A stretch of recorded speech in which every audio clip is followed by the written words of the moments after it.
کر دیتے آپ؟ دیکھیے اس سلسلے میں آپ کا جو سوال ہے کہ قرآن شریف میں جو آیت ہے کہ نیک عورتیں نیک مردوں کے لیے ہیں اور بری عورتیں برے مردوں کے لیے ہیں، اور اس کا جسٹ الٹا بھی کہ جو برے مرد ہیں وہ بری عورتوں کے لیے ہیں اور نیک مرد ہیں تو وہ نیک عورتوں کے لیے ہیں۔ اس سلسلے میں میری تفصیلی ویڈیو النور کورس کی جب سورہ نور کی آیت ہے، اور جب سورہ نور کی اس آیت پہ ہم پہنچے ہیں تو ہم نے تفصیل سے اس ویڈیو میں بات کی ہے۔ اس سلسلے میں مفسرین کے دو قول ہیں۔ پہلا یہ ہے کہ جو اللہ تعالیٰ نے فرمایا الخبیثات للخبیثین، کہ بری عورتیں برے مردوں کے لیے ہیں، یعنی بری عورتوں کی طرف جو مائل ہوگا وہ برا مرد مائل ہوگا، بری عورت کو جو پسند کرے گا وہ برا مرد ہی پسند کر سکتا ہے، اچھا مرد بری عورت کو نہیں پسند کر سکتا۔ یعنی یہ ایک مزاج بتایا گیا اس آیت کے اندر، اللہ تعالیٰ نے ایک مزاج بتایا کہ جو بری عورتیں ہیں ان کی طرف برے مرد ہی مائل ہوں گے، ان کے پاس جو بھی ان کی جو اٹریکشن ہے وہ صرف اٹریکٹ کریں گی لیکن برے مردوں کو، اچھے مردوں کو نہیں۔ چنانچہ جب آپ کا مزاج ہوگا نا کہ آپ ایک دینی لڑکی کو پسند کرتے ہیں، آپ کو نقاب والی حجاب والی زیادہ اچھی لگتی ہے، تو پھر جو بے پردہ عورتیں ہیں ان کو آپ کو دیکھنے کی بھی طبیعت نہیں کرتی ہے، بری لگتی ہے پھر وہ۔ تو یہ ایک مزاج بتایا گیا، جو اچھے مرد ہیں وہ اچھی عورتوں کو پسند کرتے ہیں، اچھی عورتوں کو وہی پسند کرتے ہیں جو اچھے مرد ہوتے ہیں، یہ مزاج بتایا گیا۔ ایک تو مفسرین کے اقوال میں سے ایک قول یہ ہے، اور دوسرا اس سلسلے میں یہ ہے جو اللہ تعالیٰ نے سورہ نور کی شروع کی کچھ آیتوں میں فرمائے کہ الزانی لا ينكح الا زانیۃ او مشرکہ والزانیۃ لا ينكحها الا زان او مشرک، یعنی یہ ایک طرح کا حکم دیا گیا اس آیت میں کہ اگر کوئی عورت بری ہے اور تم اچھے ہو، ایمان والے ہو، نیک عمل والے ہو، تو تم اسے اپنے لیے چوز نہ کرنا، اپنے لیے پسند نہ کرنا۔ بری کا مطلب ہے اگر وہ زناکار ہے، اگر وہ پیشہ ور عورت ہے، اگر وہ غیر مردوں سے محبت کرنے والی، ان سے دل لگی کرنے والی، ان سے دوستیاں بنانے والی ہیں، تو یہ ایک طرح کا حکم ہے کہ تم اچھے ہو تو تم انہیں پسند نہ کرنا، انہیں تو پسند وہ کریں گے جو خود برے ہوں گے۔ یہ دو باتیں ہیں۔ اور رہی بات آخرت کی، تو اب مفتی صاحب نے کیا بات کہی ہے تو پہلے ہمیں وہ دیکھنا پڑے گا، اس کے بعد ہی ہم اس پہ کوئی رائے دے سکتے ہیں، بغیر دیکھے نہیں دے سکتے۔ اسی لیے ہمیں پہلے صرف کنفرم کرنے کے لیے آپ سے پوچھ رہے تھے بس، اور کوئی بات نہیں۔ مفتی صاحب نہیں بولے ہیں یہ بات؟ نہیں، مفتی صاحب بولے ہیں، لیکن ہو سکتا ہے کہ کیا بولتے ہیں کہ وہ کسی اور مسئلے پہ بات کرتے ہوئے ہم غلط سمجھ لیا ہوں۔ بہرحال ٹھیک ہے، کلیئر ہو گیا؟ جی ٹھیک ہے، آپ کا بھی کوئی سوال ہے؟ ہاں، میرا ایک کوشچن تھا خان صاحب کہ جیسے ہم لوگ جیسے حنبلی اینڈ صافی جو تو وہ کورس کو مطلب حلال طریقے سے مانتے ہیں، لیکن حنفی ان کو مکروہ مانتے ہیں۔ اس میں کوئی دقت تو نہیں ہے؟ مطلب یہ کس طریقے کانسیپٹ ہو گیا کہ ہم لوگ اس کو مکروہ مان رہے ہیں اور وہ حلال؟ اصل میں حلال ہونا الگ چیز ہے، کسی بھی چیز کا حلال ہونا الگ چیز ہے، اور مکروہ ہونا الگ چیز ہے۔ تو گھوڑا ایک ایسی چیز ہے جس کو ہم بڑی عزت کی نگاہ سے دیکھتے ہیں کیونکہ اس کو جہاد کے لیے تیار کیا جاتا ہے۔ تو اب مکروہ ہمارے مسلک میں اس کو مکروہ اس لیے کہا گیا کہ اگر آپ گھوڑے کو کھانے لگیں گے ذبح کر کے تو جہاد کے لیے گھوڑے گھٹنے لگیں گے، اور ان کا جو کہنا ہے کہ حلال ہے، اس کا مطلب یہ ہے کہ اس کو آپ کھا سکتے ہیں، تو اس میں کوئی حرج نہیں ہے۔ بول رہے تھے کہ کئی بار ایسا ہوتا ہے کہ نماز میں بھول جاتے ہیں کہ اس کو وضو کیا، ہم سوچ رہے ہیں کہ اس کو اتار دیں گے، لیکن جلدی جلدی میں کیا ہو کہ نیت باندھ لیا، اس کے بعد یاد آیا کہ نماز میں مطلب کہ یہ جو ہے میرے مکروہ ہو جائے گی، تو اس سچویشن میں ہم کو نماز توڑ کے پھر سے نیت باندھنی چاہیے یا ویسے؟ نہیں، دیکھیے جب آستین وغیرہ موڑی ہوئی ہے، یعنی یہاں پر مان لیا کہ ہم نے کہنیوں تک ایسے موڑ رکھی ہے اور ہم وضو کر کے آئے اور ہم نے نماز شروع کر دی، تو نماز میں اس کو کچھ نہیں کرنا ہے، آپ چین سے نماز پڑھیے۔ نماز میں اس کو موڑنا بھی نہیں چاہیے اور کھولنا بھی نہیں چاہیے۔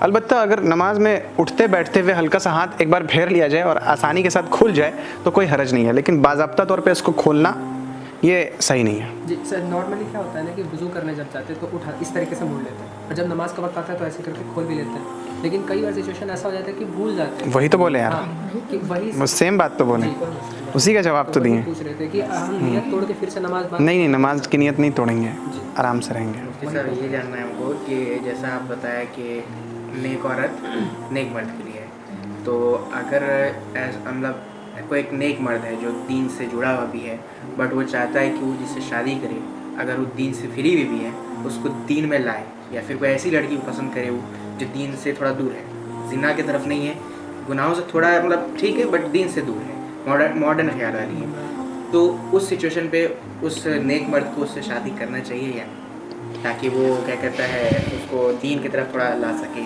یعنی آپ کا سوال یہ ہے کہ ایک شخص ہے جو خود دین پہ عمل کرتا ہے اور اس کی خواہش یہ ہے کہ میں کسی دینی عورت سے نکاح کرنے کے بجائے ایک ایسی عورت سے نکاح کروں، ایک ایسی لڑکی کو اپنے لیے پسند کروں جو ماڈرن خیالات کی ہو اور وہ یعنی دنیاوی لڑکی ہو، تاکہ ہم اس کو اپنی نکاح میں لا کر کے اور دینی بنا سکیں. تو یہ زیادہ بہتر ہے, یہ ایک دینی لڑکی سے نکاح کرنا یہ زیادہ بہتر ہے. ظاہر سی بات ہے, دیکھیں شریعت میں 2 چیز ہوتی ہے, ایک ہوتی ہے عزیمت اور ایک ہے رخصت. ایک ہے عزیمت. عزیمت کا مطلب ہے جو اعلیٰ درجہ ہے کسی چیز کا اس پر عمل کرنا, اور رخصت کا مطلب یہ ہے کہ ہم بھائی کمزور ہیں, اتنی طاقت نہیں ہے, اتنی ہمت نہیں ہے, ادنے درجے پہ عمل کر لیں گے ہم. جیسے ایک آدمی تہجد میں اٹھا تو تھوڑی سستی بھی لگ رہی ہے, تو 2 رکعت نماز پڑھ لیا تو ایک طرح کی رخصت ہے, رخصت پہ عمل کر لیا, بھائی 2 پڑھ لیا کافی ہے اس کے لیے. لیکن عزیمت یہ ہے کہ پوری 12 رکعت نماز ادا کریں, یہ عزیمت ہے. عصر میں ہم لوگ مسجد جاتے ہیں تو کتنی رکعت نماز پڑھتے ہیں؟ 4. یہ تو رخصت ہے نا. عزیمت کیا ہے کہ پوری 8 رکعت نماز پڑھیں.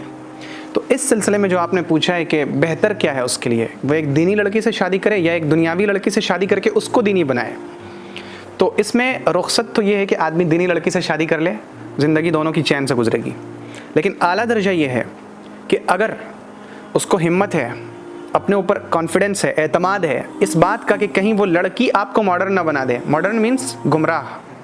ماڈرن یہاں پہ ماڈرن تو سب کو ہونا چاہیے, لیکن اگر آپ کو اس بات کا اعتماد ہے, یقین ہے کہ وہ لڑکی آپ کو گمراہ نہیں کر دے گی بلکہ آپ اسے دین کی طرف ضرور لے آئیں گے, تو پھر بہتر یہ ہے کہ آپ اسی لڑکے سے نکاح کریے جو ماڈرن خیالات کی ہو, جو تھوڑی الٹرا ماڈرن ہو, یعنی گمراہ ہو, گمراہی کی طرف ہے. تو اس سے نکاح کر کے اس کو دین پہ لانا یہ اعلیٰ درجہ ہے اور یہ ہمت کی بات ہے. اگر یہی بہک گیا تو اب تو بھائی پھر تو پروگرام بڑھ جائے گا. شادی کر کے کیا کہ لڑکی کو گھر لائیں گے, لڑکی ہے اپنے گھر میں اس کو رکھ لیں گے.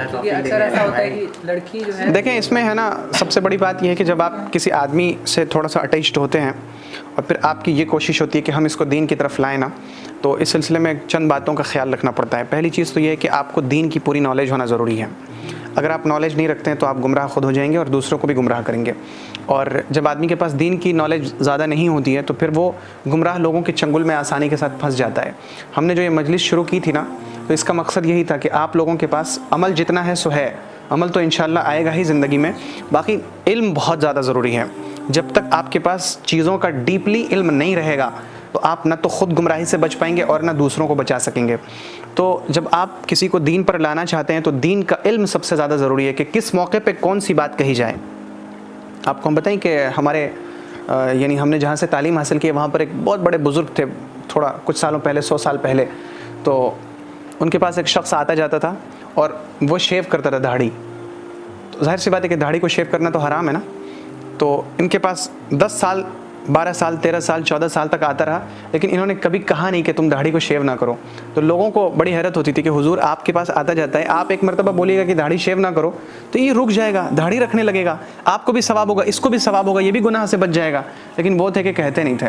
16-17 سال جب ہو گئے, ایک دن کسی خاص موقع پہ انہوں نے کہا کہ بھائی اب تو داڑھی چھوڑ دو, یعنی اب تو داڑھی رکھنا شروع کر دو. تو اس نے کہا کہ لو چھوڑ دیا جی, اور جب سے انہوں نے داڑھی رکھنی شروع کر دی. تو کس موقع پہ کون سی بات کہی جائے گی تو اثر کرے گی, اس کا علم بھی بہت ضروری ہے. تیسری بات یہ ہے کہ اللہ تعالیٰ سے ہمیشہ توفیق مانگتے رہنا, اور یہ سمجھنا کہ جو ہمیں ہدایت ملی ہے یہ میری اپنی نہیں ہے, میرا اپنا اس میں کوئی کمال نہیں ہے, بلکہ یہ اللہ کا فضل ہے. جب آدمی یہ سمجھ کر کے دوسرے کو دین پہ لانے کی کوشش کرے گا, اللہ تعالیٰ اس کو کامیابی عطا کریں گے انشاءاللہ. مشرک مسجد آ سکتا ہے؟ مشرک مسجد آف کورس آ سکتا ہے, ہاں آ سکتا ہے. ناپاک آدمی مسجد نہیں آ سکتا ہے. مشرک تو ناپاک ہی ہے. مشرک کیسے ناپاک ہوتا ہے؟ تو مطلب کہ ایمان والا نے, اور مطلب کبھی جیسے وہ ناپاک ہوتا ہے تو اس طرح سے نہیں, اس طرح سے وہ نہیں نہاتا ہے. لیکن وہ مسجد اس لیے آ سکتا ہے کہ اگر وہ مسجد نہیں آئے گا تو اس کی دوری بنے گی, مسجد آئے گا تو اس کی تھوڑی نزدیکی بنے گی, اس لیے اس کو اجازت دی گئی ہے. دوسری بات یہ ہے کہ یہ جو شریعت میں کہا گیا ہے کہ یعنی حضور صلی اللہ علیہ وسلم نے فرمایا انی لا احل المسجد لجنب ولا حائض, کہ میں مسجد کو کسی ناپاک شخص اور حائضہ عورت, یعنی وہ عورت جس کو مینس چل رہا ہے, تو اس کے لیے میں حلال نہیں کرتا ہوں. تو یہ جو کہا گیا یہ اہل ایمان کے لیے ہے. جیسے مسواک کرنا سنت ہے تو کس کے لیے, کافر کے لیے, ایمان والے کے لیے؟ تو مسجد میں ناپاک نہیں جا سکتا, یہ کس کے لیے ہے, سمجھ گئے؟